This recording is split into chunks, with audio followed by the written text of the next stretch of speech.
Two guys that we know are going to be in the WBC, and they're going to probably be the two guys on the poster. How fun's that going to be with these two both participating? I'm picturing like a old boxing or professional wrestling poster with both guys kind of standing toe to toe. Aaron Judge, Shohei Ohtani.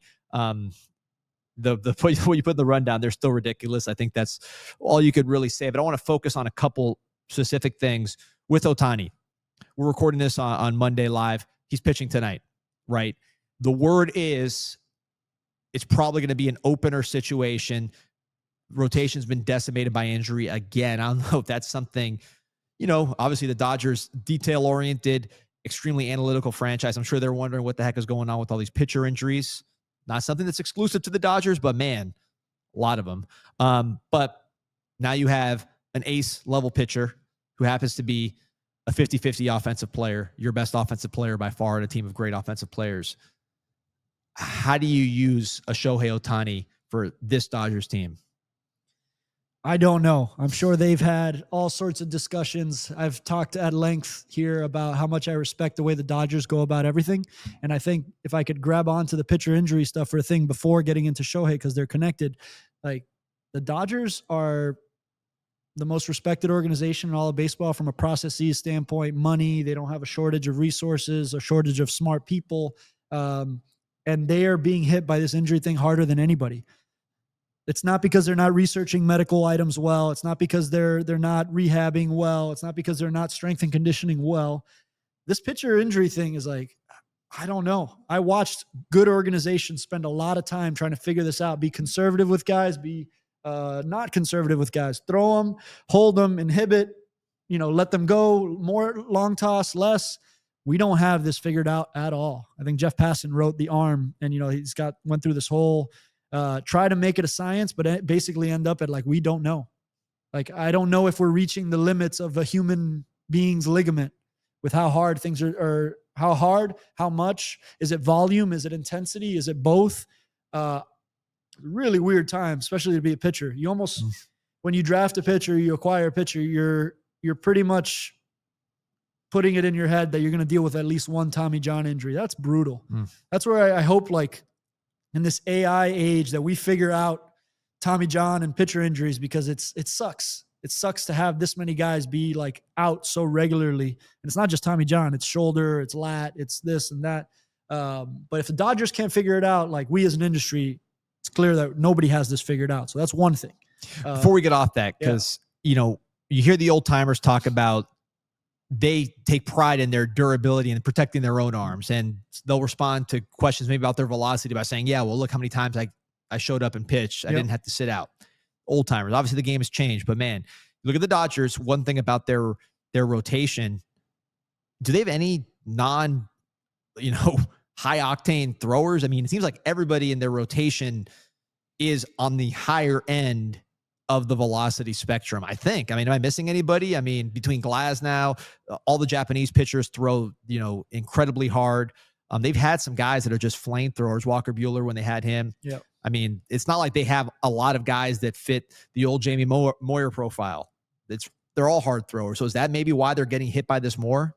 I don't think so. I think that they properly value velocity. I don't think they overvalue velocity. I think it's very rare for you to see somebody in the Dodgers pitching group that doesn't also have underlying quality stuff. They're not velo chasers and that's it. Let that play. I think if it's velocity with good movement and with enough command, they know that plays. And therefore, if you have your choice of a guy of two guys and they both have equal movement, you're going to pick the one with more velocity. So I think that they get to select from the cream of the crop, and therefore a lot of times that looks like higher velocity. So I think they value it, but they value it appropriately. They're not just you're not looking at guys on there that just throw hard with terrible underlying features, whether it be spin, movement.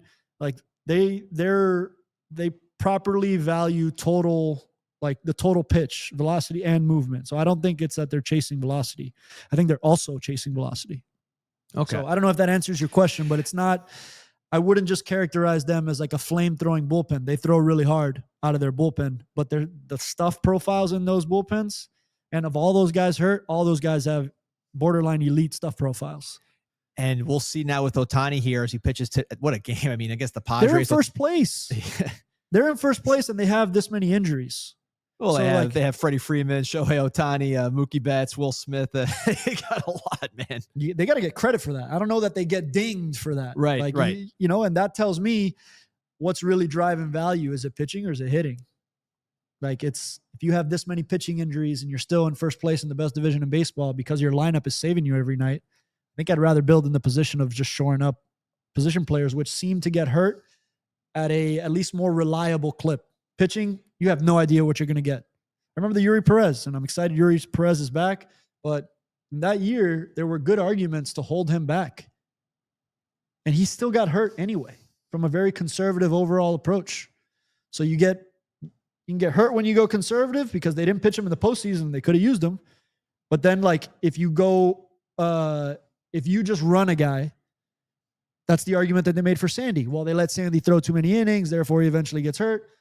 I'm on the side. Pitchers have shown in the past that they can throw 250 plus innings for stretches of time. I'm on the side of throwing more.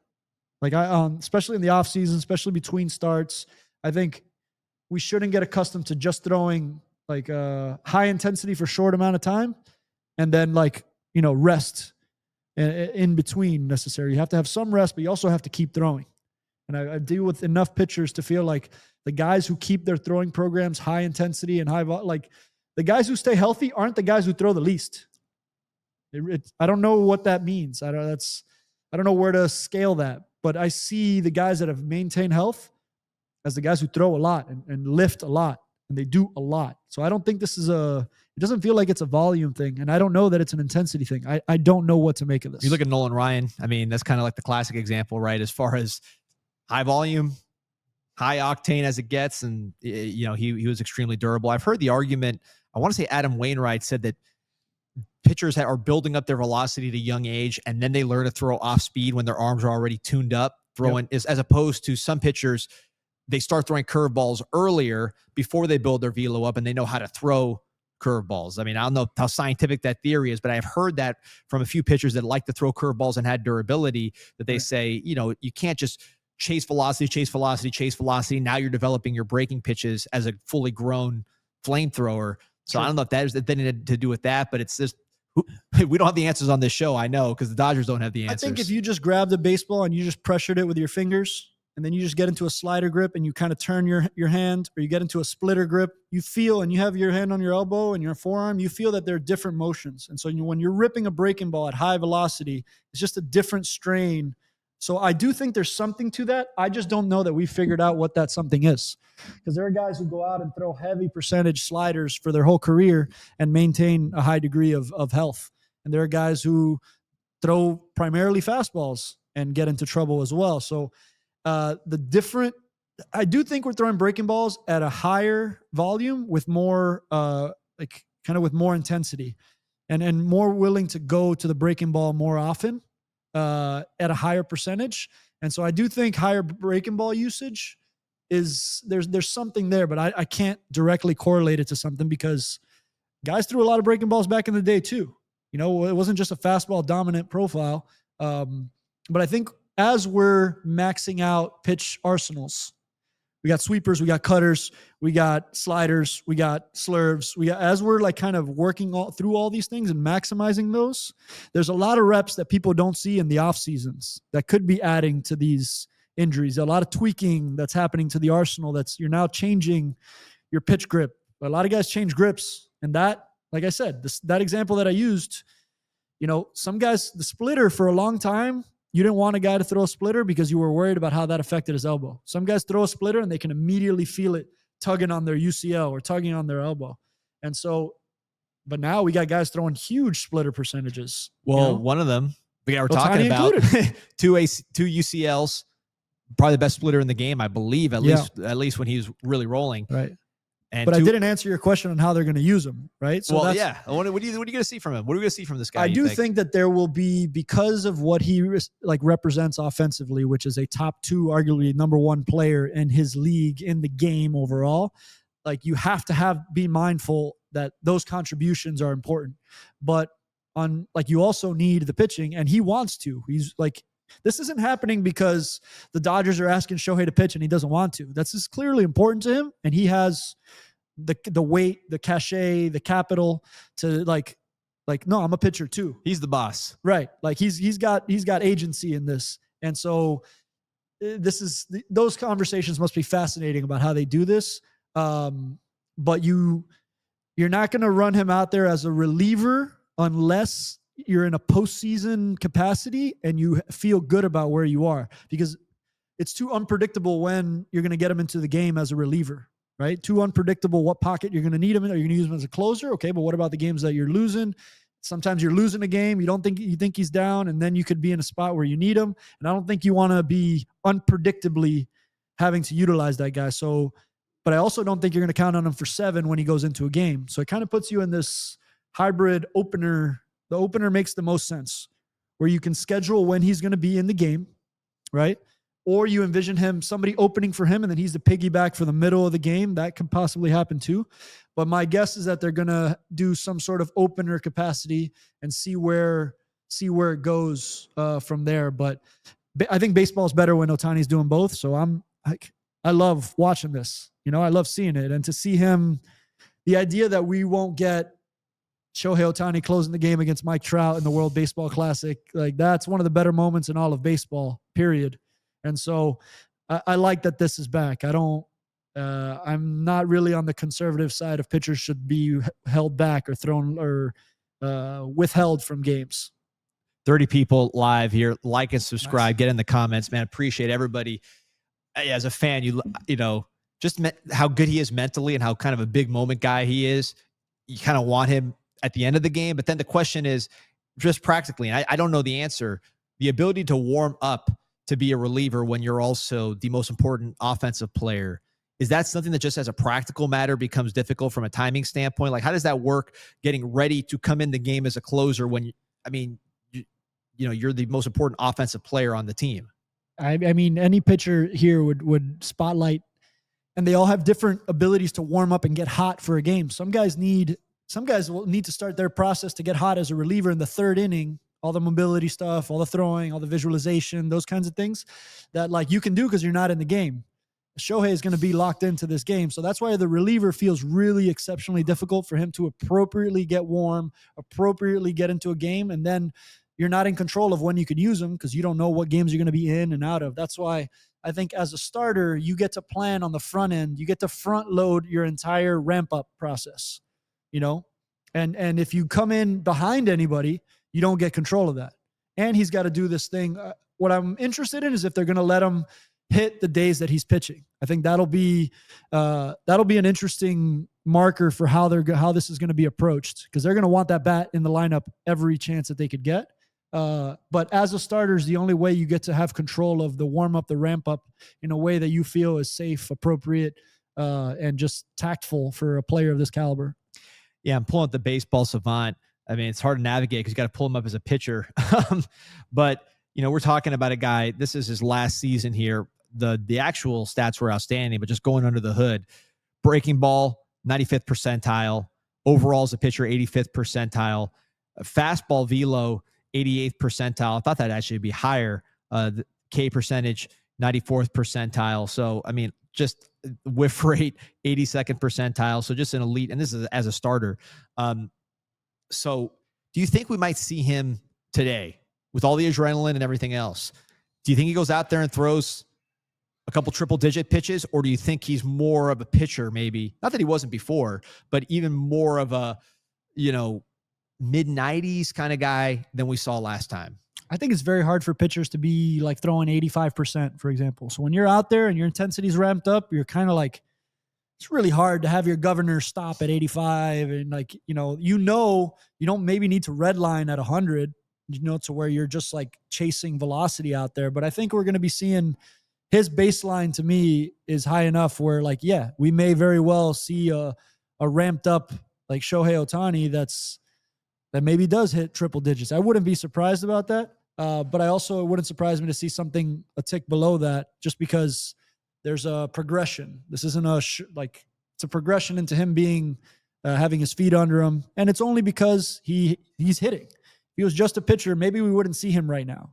But because he's on the roster active, like you're going to want to find a way to use him. And I think this is their progression to use him to get to a postseason where maybe he's, going 7 for you on, starting and hitting that day too. So I wouldn't be surprised to see triple digits though, just because sometimes pitchers come back stronger because they haven't had to do all the things that a pitcher has to do on their TJ rehab.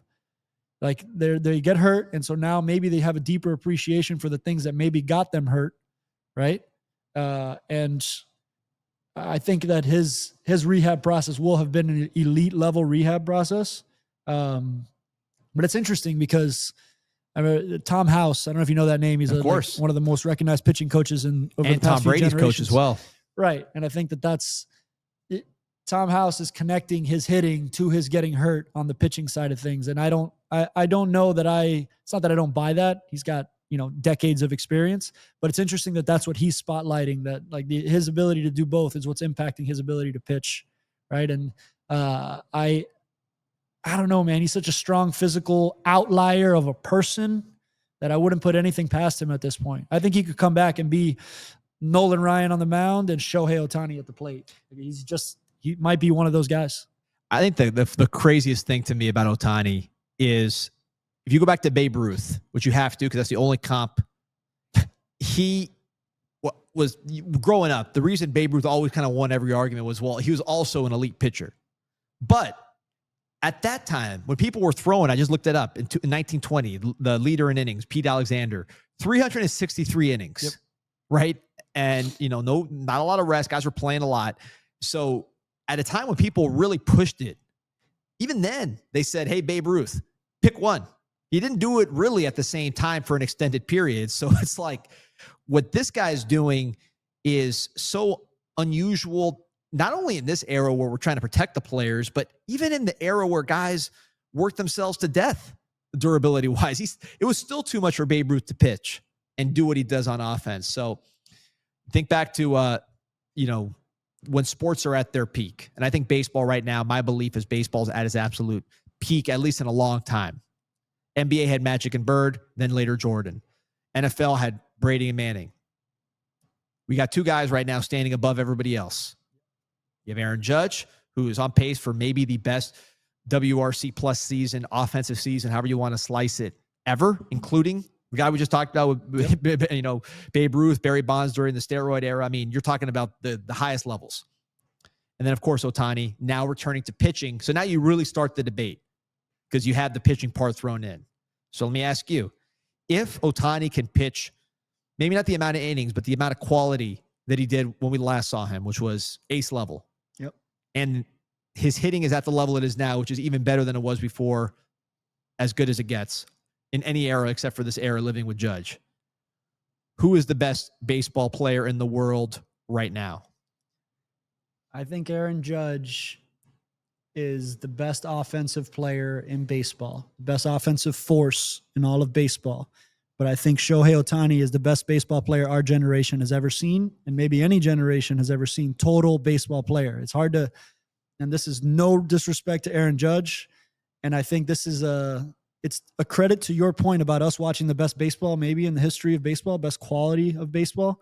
I think we're just blessed to be watching this era. I think it's like Magic and Bird, this we'll remember this for a long time, but Shohei Ohtani is he's the unicorn of professional baseball over the past however many generations, maybe ever, because what you just described him being able to do is, I don't know, we've never seen it. And we didn't even get to see it with Babe Ruth. Barely anybody did. So it's the most talented baseball player I think we've ever seen. But Aaron Judge might be the better offensive player today in this moment.